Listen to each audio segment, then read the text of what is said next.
Hello అండి. Welcome to our channel సాహిత్య Raju's kitchen. ఈరోజు వీడియోలో టేస్టీ అయినటువంటి చేపల పులుసుని ఏ విధంగా ప్రిపేర్ చేసుకోవాలో చూపించబోతున్నాను.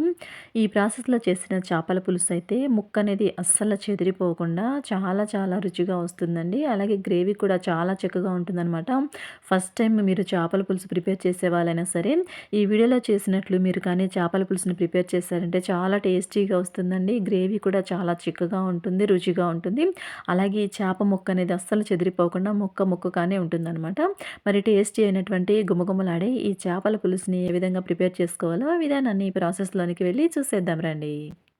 ఓకే అండి. ఈ విధంగా చాప ముక్కలనైతే మనము మార్కెట్ నుంచి తీసుకొచ్చుకున్న తర్వాత ఎలాగో వాళ్ళు ఆల్రెడీ ఒకసారి కడిగిస్తారండి చాప ముక్కల్ని. మళ్ళీ మనం ఒకసారి సాల్ట్‌ని వేసి నీట్‌గా అయితే ఇలాగా చాప ముక్కల్ని ఫ్రెష్‌గా కడిగి అయితే తీసుకోవాలండి. నేనైతే ఇలాగా మార్కెట్ నుంచి తెచ్చిన తర్వాత మళ్ళీ సాల్ట్ వేసి నీట్‌గా కడిగి ఈ చాప ముక్కలనైతే ఒక బౌల్‌లోనికి తీసుకున్నానండి. ఇప్పుడు ఈ చాప ముక్కల్లోనికి ఒక హాఫ్ స్పూన్ అంతా సాల్ట్‌ని వేసుకోండి. అలాగే ఒక పావు స్పూన్ అంతా పసుపుని కూడా వేసుకోండి. అలాగే ఒక స్పూన్ వరకు కారాన్ని కూడా వేసుకొని ఇవి 3 కూడా చాప ముక్కలకి పట్టే విధంగా బాగా ఇలాగా మిక్స్ చేసుకోండి. ఇప్పుడు ఇలా మిక్స్ చేసుకున్న తర్వాత ఈ బౌల్‌పై మూతని ఉంచి ఈ బౌల్‌నైతే రెడీగా పక్కన పెట్టేసుకోండి. ఓకే అండి. ఇప్పుడు చేపల పులుసుని వండుకోవడం కోసం గ్యాస్ ఆన్ చేసి స్టవ్‌పై ఇలా ఒక గిన్నె పెట్టుకోండి. అందులో 3 టేబుల్ స్పూన్ల వరకు ఆయిల్‌నైతే వేసుకొని ఆయిల్ బాగా హీట్ అయిన తర్వాత ఇదొచ్చేసి 2 మీడియం సైజు ఉల్లిపాయల్ని ఇలాగ మిక్సీ వేసానండి. ఇప్పుడు ఈ ఉల్లిపాయల పేస్ట్‌ని మనము ఆయిల్‌లోనికైతే వేసేసుకోవాలండి. ఆయిల్‌లోనికి ఇలాగ ఉల్లిపాయ పేస్ట్ వేసుకున్న తర్వాత ఒక నిమిషం పాటు పచ్చిదనం అంతా పోయేంత వరకు మీడియం ఫ్లేమ్ మీద చక్కగా అయితే వేయించుకోవాలండి. పచ్చితనం అనేది అస్సలు ఉండకూడదనమాట. ఈ విధంగా ఉల్లిపాయ పేస్ట్‌ని పచ్చిదనం అంతా పోయేంత వరకు వేయించుకున్న తర్వాత ఇప్పుడు ఇందులోనే 3 పచ్చిమిర్చిని కూడా ఇలా ముక్కలుగా కట్ చేసి వేయించుకోండి. ఇప్పుడు ఒక టేబుల్ స్పూను అల్లం వెల్లుల్లి పేస్ట్‌ని కూడా వేసుకొని, ఈ అల్లం వెల్లుల్లి పేస్ట్ కూడా పచ్చితనం అంతా పోయేంత వరకు ఇలా బాగా వేయించుకోవాలండి. ఇలా వేయించుకున్న తర్వాత ఇప్పుడు ఇందులోనికి 2 మీడియం సైజు టమాటాలనైతే ఇలా మిక్సీలో వేసి పేస్ట్ చేశానండి. ఇప్పుడు ఈ టమాటా పేస్ట్‌ని కూడా వేసుకొని, మీడియం ఫ్లేమ్ మీదనే ఉంచుకొని, ఈ టమాటా ప్యూరీ ఉంటుంది కదా! ఇదంతా కూడా పచ్చితనం అంతా పోయేంత వరకు చక్కగా అయితే వేయించుకోవాలండి.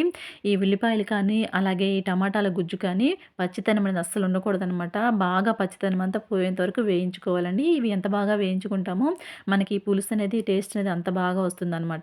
ఇప్పుడు ఈ విధంగా ఆయిల్ పైకి తేలేంత వరకు వేయించుకున్న తర్వాత ఇప్పుడు ఇందులోనికి రుచికి తగ్గట్టు ఉప్పుని వేసుకోండి. అలాగే పావు స్పూన్ వరకు పసుపుని, ఒక స్పూన్ వరకు కారాన్ని కూడా వేసుకోండి. ఈ కారం అనేది మీ స్పైసీ తగినట్టుగా వేసుకోండి. అలాగే మనం చాప ముక్కలకు కూడా ఉప్పు, కారం, పసుపు పట్టించి పెట్టాం కదా! అందుకోసం అనేసి చూసి ఉప్పుని అలాగే కారాన్ని కూడా వేసుకోండి. ఇప్పుడు ఈ 3 వేసుకున్న తర్వాత లో ఫ్లేమ్ మీద ఒక నిమిషం పాటు వేయించుకొని, ఈ ఆయిల్ అనేది పైకి తేలేంత వరకు బాగా వేయించుకోవాలండి. ఓకే అండి. ఈ విధంగా ఆయిల్ బాగా పైకి తేలి మనకి ఉల్లిపాయ పేస్ట్ అలాగే టమాటా గుజ్జు చక్కగా పచ్చివాసనంతా పోయేంత వరకు బాగా వేగిపోయాయండి. ఇప్పుడు ఇందులోనికి ఒక మీడియం సైజు నిమ్మకాయ అంత చింతపండుని నానబెట్టి దాని నుంచి తీసినటువంటి చింతపండు గుజ్జండి. ఈ చింతపండు గుజ్జుని కూడా వేసుకోండి ఒక బౌల్ వరకు. అలాగే ఒక బౌల్ వరకు వాటర్‌ని కూడా పోసుకొని మిక్స్ చేసుకున్న తర్వాత గిన్నెపై మూతని ఉంచి పులుసు అనేది ఇలాగా బాగా తెరులుతూ ఉన్నప్పుడు అంతవరకైతే బాగా మరిగిచ్చండి. ఇప్పుడు ఈ విధంగా పులుసు మరుగుతుంది కదా! ఈ మరుగుతున్నటువంటి పులుసులోనికి మనము ఉప్పు, పసుపు అలాగే కారము పూసి పెట్టాను చూడండి చాప ముక్కల్ని. ఈ చాప ముక్కల్ని ఒక్కొక్కటిగా ఈ మరుగుతున్నటువంటి పులుసులోనికైతే వేసేసుకోండి. చూసారా పులుసయితే చక్కగా మరుగుతుంది. ఆయిలు, కారం చూడండి పైకి ఎలా తేలిందో. చక్కగా ఈ స్టేజ్‌లోనే మనము ఈ చాప ముక్కలన్నిటిని వేసేసుకోవాలండి. ఈ చాప ముక్కలన్నీ కూడా వేసేసుకున్న తర్వాత ఒక్కసారి మాత్రమే స్టార్టింగ్ కాబట్టి ఇప్పుడు మాత్రం గరిటెతోటి ఒకసారి ఇలా కలపండి. తర్వాత అయితే గెంటె పెట్టొద్దండి. ఎందుకంటే ఈ చాప ముక్కలనేవి మనకి చాలా సెన్సిటివ్‌గా ఉంటాయి. మనకి త్వరగానే ఉడికిపోతాయన్నమాట. ఇప్పుడు ఇదొచ్చేసి ధనియాలు, జీలకర్ర, చెక్క, లవంగ అలాగే చిటికెడు మెంతులు వేయించి పొడి చేసినటువంటి పొడండి. ఇది ఒక టేబుల్ స్పూన్ వరకు వేసుకొని గంటనేది పెట్టకుండా ఇలాగ మన గిన్నెను పట్టుకొని ఇలా తిప్పామంటే మనకి చక్కగా ముక్కలనేవి పులుసులో మునిగిపోతాయన్నమాట. అప్పుడు మూతని ఉంచి పులుసనేది చిక్కపడేంత వరకు మీడియం ఫ్లేమ్ మీద ఇలా ఉడికించండి. చూడండి ఒక 10 నిమిషాల తర్వాత చూసారా మనకి పులుసనేది బాగా చిక్కపడిపోయిందనమాట. ఆయిల్ కూడా పైకి తేలింది. అలాగే చాప ముక్క చూడండి ఎంత బాగా ఉడికిపోయిందో. ఇప్పుడు ఈ విధంగా ఉడికిన తర్వాత ఇలాగ ఒకసారి మిక్స్ చేసుకోండి. చూసారా పులుసనేది చక్కగా ఉందనమాట. ఇప్పుడు ఇందులోనికి ఉప్పు, కారాన్ని చెక్ చేసుకోండి. ఉప్పు కానీ, కారం కానీ సరిపోనట్లయితే ఈ స్టేజ్‌లోనే వేసేసుకోండి. నాకైతే కారం సరిపోయింది కానీ కొంచెం ఉప్పు అనేది సరిపోలేదండి. అందుకని ఒక పావు స్పూన్ వరకు ఉప్పునైతే వేస్తున్నాను. వేసిన తర్వాత గరిటెనైతే పెట్టొద్దండి. ఇలాగ వీడియోలో చూపిస్తున్న విధంగా ఒక క్లాత్ తోటైతే గిన్నెను పట్టుకొని తిప్పుకొని కొంచెం కరివేపాకుని, అలాగే చివర్లో కొంచెం కొత్తిమీరని వేసుకొని ఇలా ఒకసారి మిక్స్ చేసుకున్నామంటే మనకి గుమగుమలాడే చేపల పులుసు రెడీ. ఓకే అండి. ఇప్పుడు ఈ చేపల పులుసుని మనం ఒక బౌల్‌లోనికైతే వేడివేడిగా సర్వడ్ అయితే చేసుకుందామండి. చూసారు కదా! ముక్క అయితే ఎంత చక్కగా ఉందో అస్సలు చెదిరిపోలేదనమాట. ముక్క ముక్కగా ఉందండి. అలాగే గ్రేవీ చూసినట్లయితే ఈ పులుసు అనేది చాలా చిక్కగా ఉందనమాట.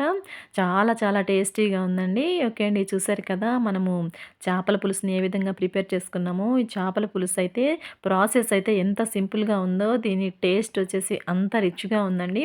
మీరు ఫస్ట్ టైం ప్రిపేర్ చేసేవాళ్ళైనా సరే, ఈ వీడియోలో చూపించిన విధంగా మీరు చేపల పులుసుని ప్రిపేర్ చేశారంటే చాలా టేస్టీగా మీరు చేపల పులుసునైతే ప్రిపేర్ చేస్తారండి. చాలా చాలా రుచిగా ఉంది.